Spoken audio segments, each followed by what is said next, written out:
MCC केवल MCC होइन, आजको साम्राज्यवादको मुख्य रणनीतिभित्रको एउटा अङ्ग हो। हामीभन्दा थोरै जनसङ्ख्या भएका देशहरूले एमसीसीलाई ठुलो चटाए भने हामी सक्दैनौँ, किन सक्दैन? अब दुश्मन सम्पूर्ण रूपमा हाम्रो विरुद्ध आइसकेको छ। नेपाली जनताको विरुद्ध, नेपाल राष्ट्रको विरुद्ध आइसकेको छ। माधव नेपालजीहरूको के कुरा गर्ने? राष्ट्रघातमा महाकालीमा मुछिएकै हुन्।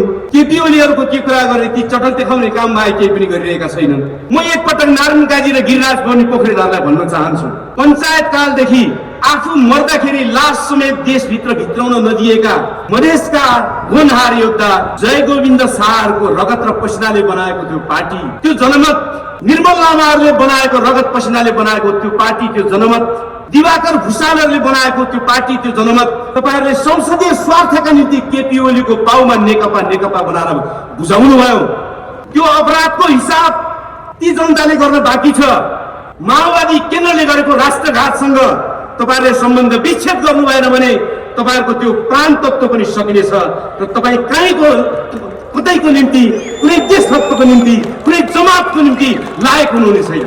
यो माटोको मुद्दामा पनि जो अगाडि आउन सक्दैन त्यसलाई राष्ट्रले कहिले माफ गर्न सक्दैन। नेपालका राष्ट्रघाती शासकहरूले नेपाली जनतालाई जो चुनौती दिएका छन्, त्यो चुनौतीको सामना गर्नका निम्ति आयोजना गरिएको संकल्प सभाको रूपमा मैले यसलाई बुझेको छु। दुश्मनहरूले, राष्ट्रघातीहरूले हामीमाथि चुनौती खडा गरेका छन्। तिमीहरूले के सक्छौ गर, हामीले यो सम्झौता पारित गरेका छौँ उनीहरूले भनेका छन्। तिमीहरूको चुनौती हामीलाई स्वीकार छ र हामी जबसम्म जिउँदो रहनेछौँ र देशभक्तिपूर्ण भावनाका साथ रहनेछौँ त्यो बिन्दुसम्म एमसीसीलाई लागू हुन नदिनका निम्ति र त्यसलाई खारेज गराइ छोड्नका निम्ति हामी संकल्प गर्नेछौँ। एमसीसीलाई उनीहरूले सबभन्दा पहिले अनुदान भनेर हामीमाथि जालसाजी गर्न खोजे र यो एमसीसी सम्झौता कुनै पनि अर्थमा अनुदान वा सहयोग होइन। यो नेपाली समाजलाई लुट्नका निम्ति, नेपालको जलविद्युतलाई बहुदेशीय कम्पनी, बहुराष्ट्रिय कम्पनीहरूको हातमा पुर्याउनका निम्ति, नेपाली समाजलाई नवौपनिवेशिक साङ्लोमा फेरि नराम्रोसँग झनभन्दा झन साम्राज्यवादीहरूले कस्नका निम्ति र हिन्द पेसिफिक रणनीति यो दक्षिण एसियामा लागू गर्ने क्रममा चीनलाई घेर्ने रणनीति अन्तर्गत नेपाललाई रणभूमि बनाउनका निम्ति ल्याइएको हो भन्ने कुरा हामीले प्रमाणित गर्यौं। एमसीसीलाई पारित गर्ने बेलामा प्रचण्ड लगायतका केही मानिसहरूले, माधव नेपाल लगायतका केही मानिसहरूले एउटा अर्को चटक हामी अगाडि सारे। त्यो व्याख्यात्मक टिप्पणीको चटक, नाङ्गो कुरा पनि उनले डरलाग्दो गरी ढाक्न सम्भव भयो। एमसीसी कुनै हालतमा संशोधित भएको छैन। त्यसका राष्ट्रघाती बुदाहरू, त्यसका देशघाती बुदाहरू र नेपाली समाजको अस्तित्वलाई लुट्ने, नेपाललाई शक्ति राष्ट्रहरूको रणमैदान बनाउने, त्यसको घाममा हाल्ने र नेपालको जलविद्युतलाई बहुराष्ट्रिय कम्पनीको हातमा सुम्पिने जो घातक बुदाहरू त्यसमा छन्, त्यसमा केही पनि फरक परेको छैन। दुश्मनहरूले झुठा तानाबानाहरूद्वारा आम नेपाली जनतालाई गुमराह पार्नेछन्। जब उनीहरूले तर्कहरूद्वारा गुमराह पार्न खोज्दछन् त्यसलाई नकाटिकन र समाजको पीरसम्म त्यसलाई स्पष्ट नपारिकन दुश्मनहरूप्रति घृणा पैदा हुँदैन, राष्ट्रघातीहरूप्रति घृणा पैदा हुँदैन भने त्यसको विरुद्ध राष्ट्रिय मुक्ति आन्दोलन लड्न सकिँदैन। घृणा नभइकन, घृणाहरूको सम्मेलन नभइकन दुश्मनसँग लड्न सकिँदैन। प्राकृतिक स्रोत साधनमाथिको नाङ्गो हस्तक्षेपसँग सम्बन्धित छ एमसीसी। संविधानको धाराले भन्दछ संसद अवरोध भएको बेलामा कुनै प्रस्ताव पारित गर्नै मिल्दैन। मान्छेहरू नारा लगाइरहेका छन्, त्यहाँ पारित भयो भनेर भनिरहेका छन्। कति हात उठे थाहा छैन, कति थाहा छैन। ध्वनि मतको आधारमा पास भयो भनिएको छ, हल्ला गरिएको छ। संसदवादी पार्टीभित्रका भीम रावलहरू, झलनाथ खनालहरू, नारायण काजी श्रेष्ठ र गिरिराजमणि पोखरेलहरू केही लडेको जस्तो गरे, केही बोलेको जस्तो गरे। देशभक्तहरू दुश्मनको किल्लाभित्र समेत मर्न तयार हुन्छन् भने तपाईहरूलाई यो क्रान्तिकारीहरूको, यो देशभक्तहरूको सभामा आएर बोल्न केले रोकेको हो? केले रोकेको? फकत यति मात्रै हो कि तपाईहरूले गर्दै आएको संसदवादी राजनीतिले रोकेको हो? तपाईहरूलाई त्यो पार्टीभित्र टिकट पाइँदैन कि भन्ने चिन्ता भयो? त्यो पार्टीलाई चन्दा दिने दलाल पुँजीपतिहरूले चुनावमा पैसा दिँदैनन् कि भन्ने चिन्ता हो? हामीसँग बस्यो भने हाम्रो अलिकति न्यानो तपाईँलाई सर्छ भन्ने चिन्ता हो? यहाँभन्दा बढी तपाईँहरूलाई के भयो? दलाल पुँजीवादी संसदवादी राजनीति पनि गर्ने र देशभक्त पनि भइरहने असम्भव कुरा। अघि अस्ति बानेश्वरमा पुलिससँग लड्दै एमसीसी पारित भयो रे भन्ने खबर बाहिर आएपछि केही साथीहरू अलि निराश मुद्रामा घर फर्किनुतिर लागेको मैले देखेँ। धेरैलाई लाग्यो कि यो पास भइहाल्यो, अब सकिहाल्यो, अब के हुन्छ, अब लडेर के हुन्छ। कुरा त्यस्तो छैन। यहाँका सञ्चार माध्यमहरूले, यहाँका विद्वान भनिने मानिसहरूले बहुराष्ट्रिय कम्पनी र आइएनजिओहरूद्वारा पालित पोषित कथित बौद्धिकहरूले सूचनाहरू लुकाएका छन् भनेका छैनन्, तर क्रान्तिकारीहरूले ती सूचनाहरू अगाडि राख्नु जरुरी छ। कैयौं देशहरूमा जहाँ एमसीसी लागू भएर थुप्रै जग्गा अधिग्रहण भएर थुप्रै कुरा भइसकेपछि पनि त्यहाँका जनताले जब बुझे, त्यहाँको सेनाले जब बुझ्यो, त्यहाँको प्रहरीले जब बुझ्यो ती देशहरूमा विद्रोह भएका छन् र एमसीसी लखेटिएको छ। इतिहास अमेरिकाले जितेको मात्रै छैन, इतिहास संसारभरि अमेरिकाले कुनै न कुनै ढङ्गले हारेको पनि छ। प्रश्न पार्नुपर्ने भएको छ कि एमसीसी अहिले पारित हुने बित्तिकै जनताले पारित गर्यो भन्ने कुरा सत्य होइन। 1 लाख रुख काट्ने आदेश भइसकेको छ, हामीलाई थाहा छ। एमसीसी को निम्ति लाल पूर्जा बनाएर जग्गा दिएको छ, हामीलाई थाहा छ। अधिग्रहण गर्नका निम्ति अनुमति दिएको छ, हामीलाई थाहा छ। विद्युत नियमन आयोग ऐन 2074 मा पास गरिएको छ, हामीलाई थाहा छ। सिंहदरबारका थुप्रै कोठाहरू खाली हुँदाहुँदै महिनामा 16 लाख भाडा तिर्ने गरी एमसीए को अफिस राखिएको छ, त्यो पनि हामीलाई थाहा छ। एमसीसी लागू गर्न सुरु गरिएको छ, त्यो हामीलाई थाहा छ। तर यो लागू गर्न सुरु गर्ने बित्तिकै यो सम्पूर्ण रूपमा लागू भइसक्छ, यसको विरुद्ध केही गर्नै सकिन्न, यसलाई उल्टाउनै सकिन्न भन्ने कुरा सत्य होइन। हामीले उल्टाउनु पर्छ, यसलाई रोक्नु पर्छ। यो यसकारण पनि गर्नुपर्छ कि आजको साम्राज्यवाद नयाँ तरिकाले हामी माथि जो आएको छ यो यस्तै एमसीसी मार्फत नै आउने। शेरबहादुर देउवाले रुसको विरुद्ध वक्तव्य दिएका छन्, हाम्रो असंलग्न परराष्ट्र नीति भताभङ्ग पारिदिएका छन्। नेपालले बोल्नुपर्ने युद्ध रोक भनेर थियो, नेपालले बोल्नुपर्ने सबैको सार्वभौमसत्ताको सुरक्षा गर, सम्मान गर भन्नुपर्ने थियो। तर कुनै देशको पक्षमा अमेरिका पक्षधरहरूको हुलमा मिसिएर लाग्नुपर्ने कुनै जरुरी थिएन। यो केले राखेको छ? यो एमसीसी लागू हुन सुरु गरेको अर्को प्रकरण। शेरबहादुर देउवाको सरकार दुर्लुक्क उफ्रिएर अमेरिकाको लहरमा बसेर वक्तव्य दियो। यो के हो? जसरी लामबद्ध हुन खोजेका छन्, देशलाई घचिट्न खोजेका छन्, घिसार्न खोजेका छन्, यसले यो देशलाई रणभूमि बनाउने छ। के नेपाली जनता त्यो रणभूमि बनाउने स्थितिको सामना गर्न तयार छैन? अवश्य तयार हुन्छ, हुनै पर्दछ।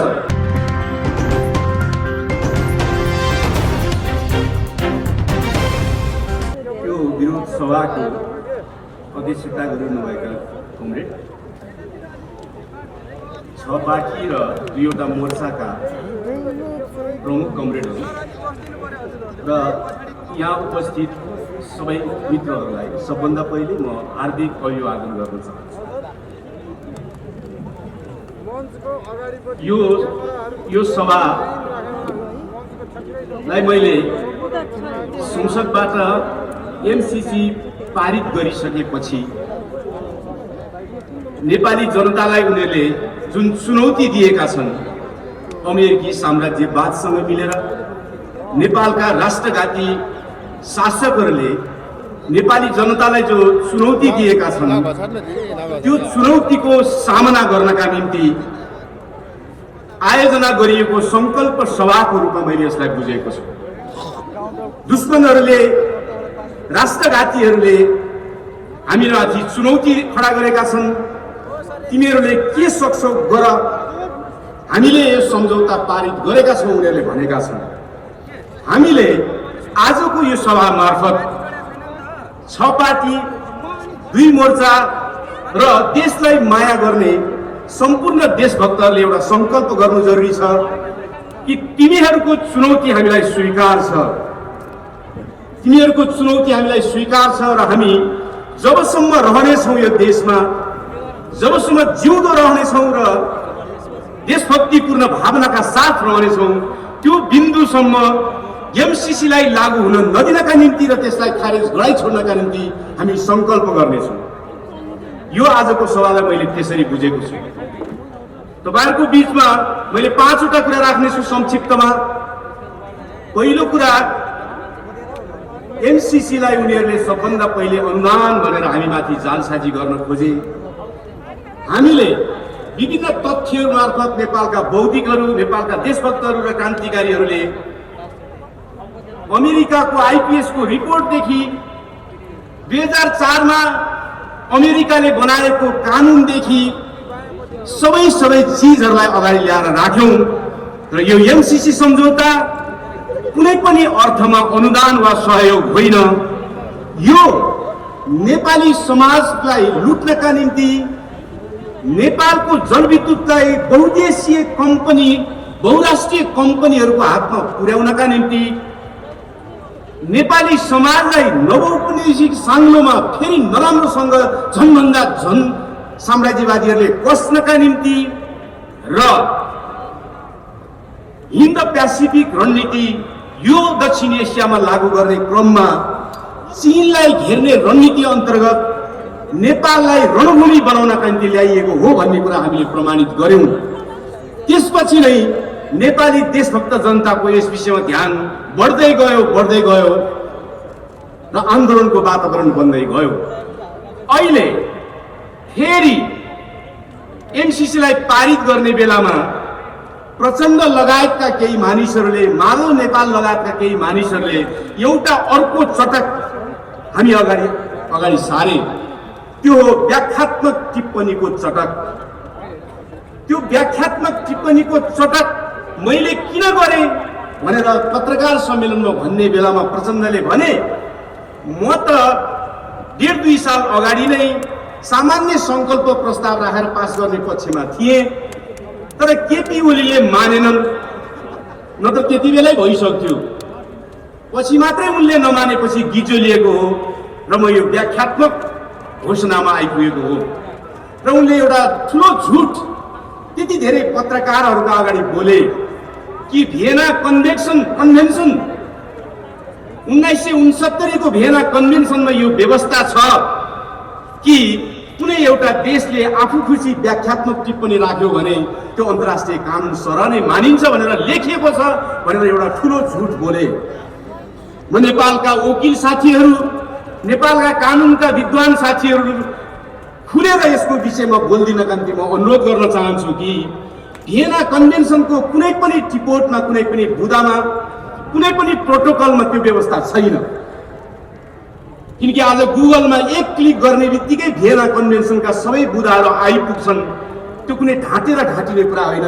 त्यति नाङ्गो कुरा पनि उनले डरलाग्दो गरी ढाँट्न सम्भव भयो। र उनले अर्को कुरा पनि भने, जबकि हामी सबैलाई थाहा छ भियना कन्भेन्सन अन्तर्राष्ट्रिय सन्धिहरू बारेको कन्भेन्सन हो, त्यसमा अमेरिकाको कङ्ग्रेसले पास पनि गरेको छैन। त्यो भियना कन्भेन्सनलाई के अमेरिकाले लागू गर्न बाध्य छैन। अर्को कुरा, केही बुद्धिजीवीहरूलाई प्रयोग गरेर टेलिभिजनको पर्दामा भनाइँदैछ कि भियना कन्भेन्सनमा त्यो बुदा नभए पनि संयुक्त राष्ट्र सङ्घको एउटा कानुन आयोग छ, 2011 को आसपासमा त्यसले एउटा व्याख्या गरेको छ कि सन्धिको साथसाथमा त्यस्ता घोषणाहरू राखिन्छन् भने त्यसलाई सन्धिको अङ्ग बनाइन्छ। तर संयुक्त राष्ट्र सङ्घको कानुन आयोग संयुक्त राष्ट्र सङ्घको सम्पूर्ण महासभा होइन। कानुन आयोग भनेको त्यो सुझाव गर्नका निम्ति गठन गरिएको हो र त्यो कानुन आयोगको त्यो सिफारिसमा के छ भने दुईटै पक्षले सहमति जनाएका चिठी पत्रहरूलाई मात्रै सन्धिको अङ्ग मान्न सकिन्छ भनेर व्याख्या गरेको छ। त्यो कुनै महासभाको निर्णय होइन, त्यो संयुक्त राष्ट्र अन्तर्गतको कानुनी सल्लाहको निम्ति गठन गरिएको कानुन आयोगको विवेचना हो, व्याख्या हो। त्यो कुनै सन्धि सरहको मान्यता नै होइन। त्यो कुरालाई ल्याएर पनि व्याख्यात्मक घोषणाले चाहिँ अब एमसीसीमा भएका गलत कुराहरू सबै चाहिँ देशको पक्षमा भयो भनेर जो एउटा चटक गर्न खोजिएको छ त्यसको हामीले तीव्रतापूर्वक सैद्धान्तिक रूपमा, व्यवहारिक रूपमा र प्रमाण अगाडि सारे त्यसको खण्डन गरिने छ। एमसीसी कुनै हालतमा संशोधित भएको छैन। व्याख्यात्मक टिप्पणीले त्यसलाई कुनै फरक पारेको छैन। त्यसका राष्ट्रघाती बुदाहरू, त्यसका देशघाती बुदाहरू र नेपाली समाजको अस्तित्वलाई लुट्ने, नेपाललाई शक्ति राष्ट्रहरूको रणमैदान बनाउने, त्यसको घाम नहाल्ने र नेपालको जलविद्युतलाई बहुराष्ट्रिय कम्पनीको हातमा सुम्पिने जो घातक बुदाहरू त्यसमा छन्, त्यसमा केही पनि फरक परेको छैन। त्यसकारणले यो पहिलो कुरालाई हामीले दृढतापूर्वक नेपालका देशभक्तहरू र क्रान्तिकारी जनताले अगाडि लिएर जानु परेको छ। किनभने दुश्मनहरूले दुश्मनहरूले झुठा तानाबानाहरूद्वारा आम नेपाली जनतालाई गुमराह पार्नेछन्। जब उनीहरूले तर्कहरूद्वारा गुमराह पार्न खोज्दछन् त्यसलाई नकाटिकन र समाजको पीरसम्म त्यसलाई स्पष्ट नपारिकन दुश्मनहरूप्रति घृणा पैदा हुँदैन। राष्ट्रघातीहरूप्रति घृणा पैदा हुँदैन भने त्यसको विरुद्ध राष्ट्रिय मुक्ति आन्दोलन लड्न सकिँदैन। घृणा नभइकन, घृणाहरूको सम्मेलन नभइकन दुश्मनसँग लड्न सकिँदैन। त्यसको निम्ति मैले पहिलो कुरा यही भने कि उनीहरूले जो व्याख्यात्मक घोषणाद्वारा यो सच्चाइ हो भनेर जुन चटक गरेका छन् त्यो चटकलाई हामीले चिरफार गर्दै अगाडि बढ्नु जरुरी छ।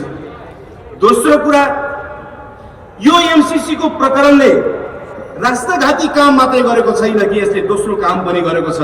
त्यो हो हाम्रो देशमा जस्तो प्रकारको दलाल संसदवादी पुँजीवादी व्यवस्था स्थापना भएको छ त्यो संसदीय व्यवस्था र संसदीय राजनीतिबाट देशभक्तिपूर्ण कुनै अडानलाई अन्तिम रूप दिन सकिँदो रहेनछ। राष्ट्रघाती सन्धि सम्झौतालाई रोक्न सकिँदो रहेनछ। त्यो व्यवस्था र संसदवादी राजनीति पुरै यसको विषयमा असफल हुँदो रहेछ भन्ने कुरा प्रमाणित भएको छ। यसको यो प्रमाण, यो कुरा दिनको घाममै छर्लङ्ग भएको छ। किनकि संसदमा त्यसलाई लगियो, संसदमा त्यो लानुपर्ने विषय हो कि होइन भन्ने कुरा छलफल नै भएन। किनकि विदेशीहरूले अनुदानको नाममा वा सहयोगको नाममा वा कुनै पनि नाममा दिने रकम संसदमा लाने चलन नै थिएन। लानुपर्ने चिज हो कि होइन कतै बहस नै भएन। एमसीसी यहाँ मात्रै लागू भएको कुरा होइन, संसारका 43 वटा भन्दा बढी देशहरूमा एमसीसी का नङ्ग्राहरू पुगेका छन्। कुनै देशमा संसदमा लगिएको छ, कुनै देशमा संसदमा लगिएको छैन, लानुपर्ने कुनै जरुरी नै छैन। त्यो विषयमा नै बहस भएन। यो कस्तो राजनीतिक व्यवस्था हो? प्राकृतिक स्रोत साधनमाथिको नाङ्गो हस्तक्षेपसँग सम्बन्धित छ एमसीसी। संविधानको धाराले भन्दछ, 269 को धाराले भन्दछ कि प्राकृतिक स्रोत साधन अनुसारका विषयहरूमा सामान्य बहुमतले पुग्दैन भन्दछ। तर सामान्य बहुमत चाहिने कि नचाहिने कुनै बहस नै भएन, कुनै बहस भएन। संसद अवरोध भएको बेलामा कुनै प्रस्ताव पारित गर्नै मिल्दैन। मान्छेहरू नारा लगाइरहेका छन्, त्यहाँ पारित भयो भनेर भनिरहेका छन्। कति हात उठे थाहा छैन, कति थाहा छैन। ध्वनि मतको आधारमा पास भयो भनिएको छ, हल्ला गरिएको छ। यसबाट यही त प्रश्न हुन्छ कि उत्पीडित राष्ट्रहरूको हकमा, हाम्रो देश जस्तो देशको हकमा संसदीय व्यवस्था र संसदीय प्रणालीले हाम्रो देशको राष्ट्रियताको पक्षमा लड्न सक्दो रहेनछ भन्ने कुरा प्रमाणित हुन्छ। यहाँभन्दा बढी ठुलो कुनै प्रमाण जरुरी छैन। अब जहाँसम्म आयो संसदवादी राजनीतिको कुरा, संसदवादी पार्टीभित्रका भीम रावलहरू, झलनाथ खनालहरू, नारायणकाजी श्रेष्ठ र गिरिराजमणि पोखरेलहरू केही लडेको जस्तो गरे, केही बोलेको जस्तो गरे। मैले सुनेको थियो यस सभामा आउनका निम्ति आयोजक पार्टीहरूले अनुरोध पनि गर्नुभयो, उहाँहरूलाई अपिल पनि गर्नुभयो। तर उहाँहरूका स्वकीय सचिवालयहरूले फेसबुकमा वक्तव्य जारी गरे। देशभक्तहरू दुश्मनको किल्लाभित्र समेत मर्न तयार हुन्छन् भने तपाईहरुलाई यो क्रान्तिकारीहरूको, यो देशभक्तहरूको सभामा आएर बोल्न केले रोकेको हो? केले रोकेको? फगत यति मात्रै हो कि तपाईहरुले गर्दै आएको संसदवादी राजनीतिले रोकेको हो? तपाईहरुलाई त्यो पार्टीभित्र टिकट पाइदैन कि भन्ने चिन्ता भयो? त्यो पार्टीभित्रको आफ्नो त्यो पार्टीलाई चन्दा दिने दलाल पुँजीपतिहरूले चुनावमा पैसा दिँदैनन् कि भन्ने चिन्ता हो? हामीसँग बस्यो भने हाम्रो अलिकति न्यानो तपाईहरुलाई सर्छ भन्ने चिन्ता हो? यहाँभन्दा बढी तपाईहरुलाई के भयो? त्यो संसदवादी राजनीतिभित्र बसेर तपाईले जतिसुकै एमसीसी का बुँदाहरूको टेलिभिजनमा पत्रिकामा चर्चा गरे पनि के त्यहाँ सुनवाई भयो? के सुनवाई हुन सम्भव छ? छैन। म ती संसदवादी पार्टीभित्र बसेर देशभक्तिपूर्ण अडान राख्ने र अहिलेसम्म लड्ने र लडेको जस्तो गर्ने ती सबै साथीहरूलाई संसदवादी राजनीतिबारे पुनर्विचार गर्नुहोस् भन्ने म सुझाव दिन चाहन्छु।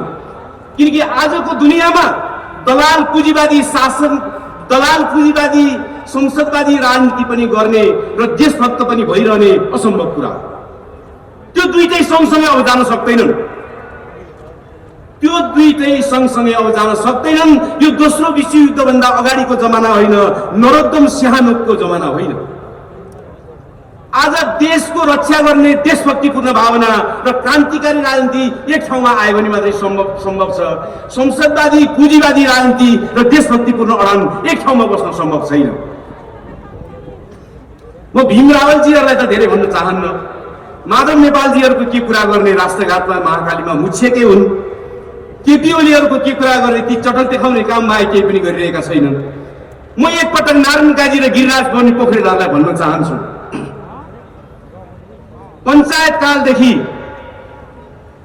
आफू मर्दाखेरि लास समेत देशभित्र भित्राउन नदिएका मधेसका होनहार योद्धा जय गोविन्द शाहको रगत र पसिनाले बनाएको त्यो पार्टी, त्यो जनमत निर्मल लामाहरूले बनाएको रगत पसिनाले बनाएको त्यो पार्टी, त्यो जनमत दिवाकर भुषालहरूले बनाएको त्यो पार्टी, त्यो जनमत तपाईहरुले संसदीय स्वार्थका निम्ति केपी ओलीको पाउमा नेकपा नेकपा बनाएर बुझाउनु भयो। त्यो अपराधको हिसाब ती जनताले गर्न बाँकी छ।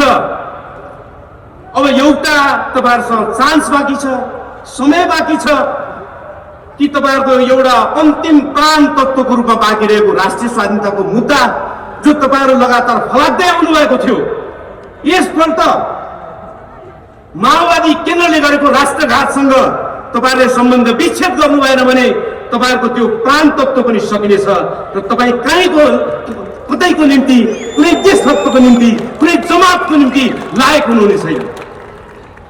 समयमै सोच्नुस्, संसदवादी पार्टीभित्र देशभक्ति पुराण अडान राख्दै आउनुभएका, राखे जस्तो गर्दै आउनुभएका सबै मित्रहरूले सोच्नुस्, किन राष्ट्रघात माटोको सवाल हो, यो कुनै पार्टीको, कुनै बापको, कुनै राजनीतिक मुद्दाको छिराझपटीको मात्रै सवाल होइन। यो माटोको मुद्दामा पनि जो अगाडि आउन सक्दैन त्यसलाई राष्ट्रले कहिले माफ गर्न सक्दैन। दोस्रो कुरा यो प्रमाणित भएको छ, मैले भने। तेस्रो कुरा थुप्रैलाई लागेको छ। अघि अस्ति बानेश्वरमा पुलिससँग लड्दै एमसीसी पारित भयो अरे भन्ने खबर बाहिर आएपछि केही साथीहरू अलि निराश मुद्रामा घर फर्किनुतिर लागेको मैले देखेँ। धेरैलाई लाग्यो कि यो पास भइहाल्यो, अब सकिहाल्यो, अब के हुन्छ, अब लडेर के हुन्छ। कुरा त्यस्तो छैन। यहाँका सञ्चार माध्यमहरूले, यहाँका विद्वान भनिने मानिसहरूले बहुराष्ट्रिय कम्पनी र आइएनजिओहरूद्वारा पालित पोषित कथित बौद्धिकहरूले सूचनाहरू लुकाएका छन् भनेका छैनन्, तर क्रान्तिकारीहरूले ती सूचनाहरू अगाडि राख्नु जरुरी छ। कैयौं देशहरूमा जहाँ एमसीसी लागू भएर थुप्रै जग्गा अधिग्रहण भएर थुप्रै कुरा भइसकेपछि पनि त्यहाँका जनताले जब बुझे, त्यहाँको सेनाले जब बुझ्यो, त्यहाँको प्रहरीले जब बुझ्यो, ती देशहरूमा विद्रोह भएका छन् र एमसीसी लखेटिएको छ। माडागास्करको मात्रै एउटा सानो अफ्रिका नजिकको एउटा टापु देश जसको आधा भन्दा बढी जमिन एमसीसीले अधिग्रहण गर्यो र आधा जमिन कोरियाको डेउ भन्ने बहुराष्ट्रिय कम्पनीलाई जमिन दियो। त्यसको विरुद्धमा त्यहाँको सेनाले साथ दियो, त्यसको विरुद्धमा त्यहाँको नगरपालिकाको मेयरले विद्रोह गरे, जनताले विद्रोह गरे, पुलिसले विद्रोह गरे, एमसीसी त्यहाँबाट भाग्न बाध्य भयो। इतिहास अमेरिकाले जितेको मात्रै छैन, इतिहास संसारभरि अमेरिकाले कुनै न कुनै ढङ्गले हारेको पनि छ। त्यो इतिहास हामीले अगाडि राख्छौँ। घानामा उनीहरूले पाइनएप्पल कब्जा गरे, भुइँ कटर कब्जा गरे। घानाको भुइँ कटर युरोपमा सबभन्दा मिठो मानेर त्यसको रस पिइने गरिन्थ्यो। त्यो भुइँ कटरमाथि कब्जा गर्नका निम्ति एमसीसी गयो र एमसीसीले बहुराष्ट्रिय कम्पनी अन्तर्गत भुइँ कटरलाई ल्याएर अहिले घानाको भुइँ कटरमाथि युरोपियन जुस कम्पनीहरूको कब्जा भएको छ र घानामा त्यसको विरुद्धमा एउटा लडाईँ चलिरहेको छ। मानिसहरू मङ्गोलियाको उदाहरण दिन्छन्। चीन नजिकै भएर पनि मङ्गोलियाले एमसीसी लिइरहेको छ। यो तथ्य लुकाउँछन् कि मङ्गोलियाले उत्तर एटलान्टिक सन्धि संगठन नाटोको सदस्यतामा आएको छ, ऊ अमेरिकाको पक्षमा लागेको छ, त्यसकारणले ऊ एमसीसी चलाइरहेको छ। अमेरिकाको साझेदार राष्ट्र बन्नका निम्ति निवेदन हालेको छ मङ्गोलियाले। त्यसकारणले गर्दा हामीले प्रश्न पार्नुपर्ने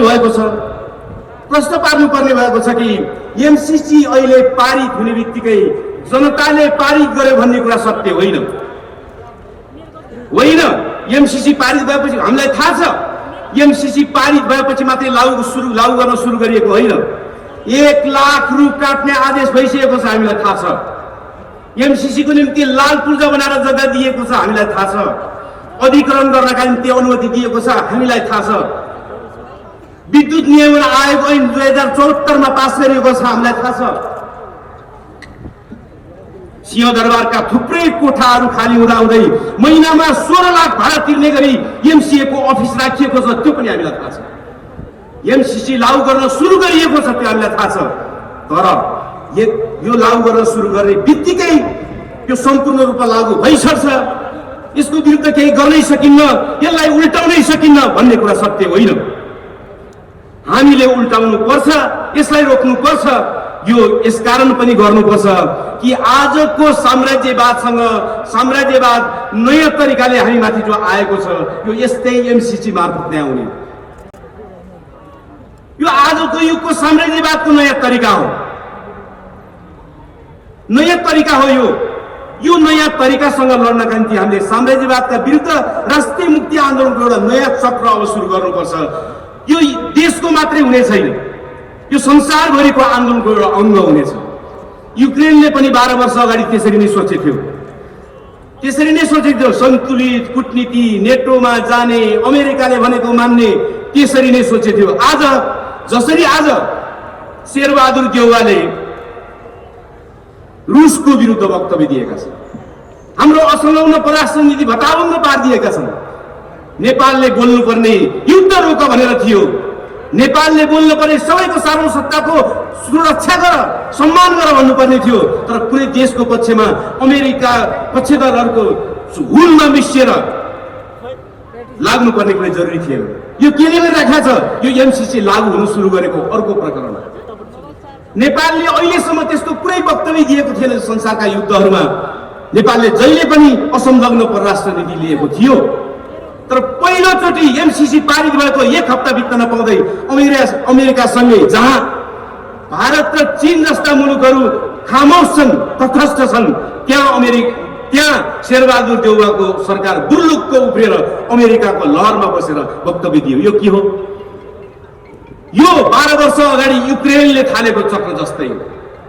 12 वर्ष अगाडि युक्रेनले जसरी थालेको थियो आफ्नो कूटनीति, आफ्नो अन्तर्राष्ट्रिय सम्बन्ध, युक्रेन आज कहाँ पुग्यो? युक्रेनको रणभूमि भयो आज युक्रेन। आज राष्ट्रघाटीहरूले एमसीसी पारित गरेर अमेरिकी लबीमा लगेर विश्व साम्राज्यवादको लबीमा बसेर उनीहरू जसरी लामबद्ध हुन खोजेका छन्, देशलाई घचिट्न खोजेका छन्, खिसार्न खोजेका छन्, यसले यो देशलाई रणभूमि बनाउने छ। के नेपाली जनता त्यो रणभूमि बनाउने स्थितिको सामना गर्न तयार छैन? अवश्य तयार हुन्छ, हुनै पर्दछ। त्यसकारणले चौथो कुरा मैले भन्ने कुरा के हो भने यो एमसीसी केवल एमसीसी होइन, आजको साम्राज्यवादको मुख्य रणनीतिभित्रको एउटा अङ्ग हो। त्यसकारणले एमसीसी विरोधी सङ्घर्ष हाम्रो राष्ट्रिय स्वाधीनताको सङ्घर्ष मात्रै होइन, विश्व साम्राज्यवाद विरोधी सङ्घर्षको एउटा अङ्ग हो। संसारभरिका जनताले अमेरिकी साम्राज्यवाद कसरी आउँदैछ भन्ने अब बुझ्दैछन्। गर्न सुरु भइसकेको हामीले नबुझी सुखै छैन। त्यसकारणले हामीले साम्राज्यवाद विरोधी नयाँ आन्दोलनको रूपमा, नयाँ चक्रको रूपमा, नयाँ आन्दोलनको रूपमा, नयाँ परिवेशको रूपमा हामीले यसलाई विकास गर्नुको कुनै विकल्प छैन। यदि हामी त्यसरी विकास गर्न लाग्छौँ भने हामी एमसीसी रोक्न सक्छौँ, यसको लागू भएको कुरा रोक्न सक्छौँ, यसलाई चकनाचुर पार्न सक्छौँ। हामीभन्दा थोरै जनसङ्ख्या भएका देशहरूले एमसीसीलाई ठुलो चटाए भने हामी सक्दैनौँ। किन सक्दैनौँ? हामी सक्छौँ। त्यसको निम्ति हामीले योजनाबद्ध रूपमा अगाडि लानु छ।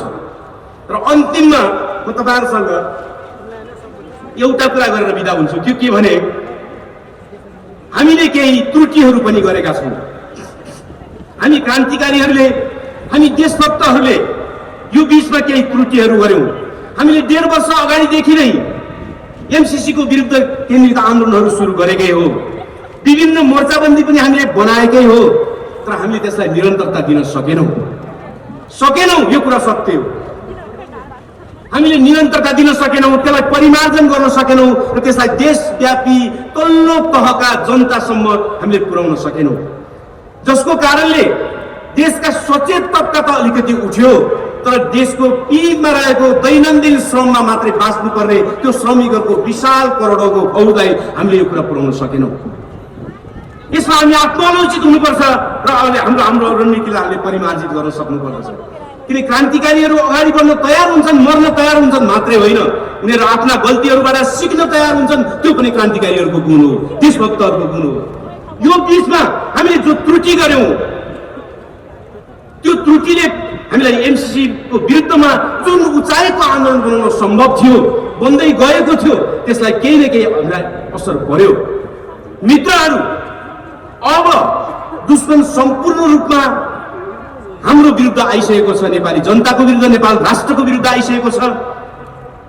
संसारभरि एमसीसी को बारेमा र अमेरिकी साम्राज्यवादका बारेमा, त्यसको विरुद्धमा वा अरू खाले साम्राज्यवादका विरुद्धमा एउटा साम्राज्यवाद विरोधी मोर्चाको निम्ति अनेकन प्रयत्नहरू अगाडि बढिरहेका छन्। हाम्रो यो 6 दल र 6 दल र 2 मोर्चाको जो संयुक्त कार्यक्रम भइरहेको छ, हामी सङ्घर्षमा छौँ। हामीले यो सङ्कल्प आज एउटा गर्नुपर्छ कि अब हामीले साम्राज्यवाद विरोधी एउटा नयाँ उचाइको मोर्चा बनाउन सक्नुपर्दछ। त्यो बनाउनै पर्दछ। साम्राज्यवाद विरोधी एमसीसी मात्रै होइन, एमसीसी अनिवार्य रूपमा त्यसको ताजा प्रकरण हो, तर साम्राज्यवाद विरोधी नयाँ उचाइको लडाईँको निम्ति, सङ्घर्षको निम्ति हामीले अब एउटा नयाँ खालको संयुक्त मोर्चा सङ्गठन निर्माण गर्न सक्नुपर्दछ। त्यसमा सम्पूर्ण देशका कम्युनिस्ट बाहेकका देशभक्तहरूलाई पनि त्यसमा समेट्न सक्नुपर्दछ र त्यो दिशामा हामी सृजनात्मक हुन आजैदेखि सुरु गर्नुपर्दछ। म मित्रहरूलाई भन्न चाहन्छु कि 6 पार्टी र 2 मोर्चाको छलफलमा यो विषयले प्रवेश पाइसकेको छ। यो विषयले प्रवेश पाएको छ र हामी सबै कुनै न कुनै स्तरमा गम्भीर हुन थालेका छौँ। तपाईहरुले पनि यसलाई लगातार एउटा सुझावको रूपमा, अलिअलि दबावको रूपमा पनि सबैले भन्नु जरुरी छ कि साम्राज्यवादलाई लडाउने हो भने, एमसीसीलाई खारेज हुने स्थितिमा पुर्याउने हो भने हामीले अब नयाँ मोर्चाबन्दी गर्नुपर्छ। नयाँ मोर्चाबन्दीले मात्रै हामीलाई साम्राज्यवादका विरुद्ध लड्न र यो एमसीसीलाई ठुलो चढाउनका निम्ति हामी सफल हुनेछौँ। मैले भने सुरुमै यो सङ्कल्प सभा पनि हो। हामी सबैले सङ्कल्प गरौँ, जबसम्म एमसीसीलाई ठुलो चटाइने छैन, हामी निदाउने छैनौँ, हामी लडिरहनेछौँ। लाल सभा।